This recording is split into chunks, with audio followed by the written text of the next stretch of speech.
One of the more interesting members of this year's intake of apprentice jockeys is Ben Thompson, son of champion greyhound trainer Jason Thompson.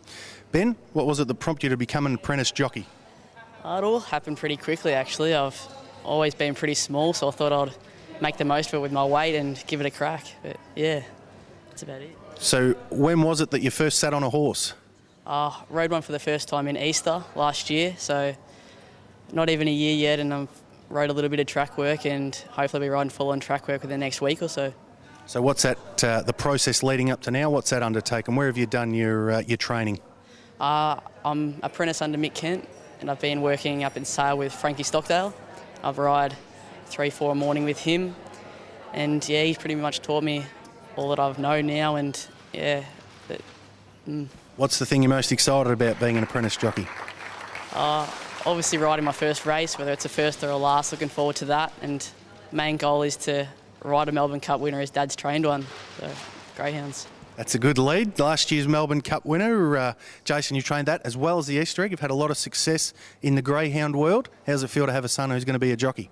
Oh, couldn't be more excited. It's racing something that I've always had a bit of a passion for. We've owned shares in horses along the way, but it's something that I really enjoy. And aside from dogs, having Ben going through this is going to be a good outlet for us, because greyhound training's so busy and so hectic. But to have this sort of happen to us, it's we can't wait. I mean, just for him to be enrolled in this program now is exciting, but to think that in time he's going to be riding in races is just unbelievable.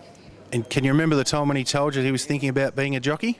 Yeah, look, as he said, it was only sort of Easter last year, and I think because he's not big and he's sort of the right size to become a jockey, we never pushed him in that direction. He just sort of he knew that we enjoyed racing, and he sort of along the way watched plenty of racing on TV, and for him to choose his path, I think for his size and as he said, it's something that's really good, and it's a once in a lifetime opportunity, and for him to have this come on him, I reckon it's fantastic. Might not be the inspiration for a career change for yourself? Oh no, I've sort of put on a few kilos in the last few years, so no, look, it's something that, I'll be honest, as I grew up, always enjoyed horse racing, and I would have probably liked to become a jockey myself, because it's I think nowadays it's just such a great lifestyle, and the opportunities that they get is just unbelievable, and hopefully Ben gets to enjoy some of those.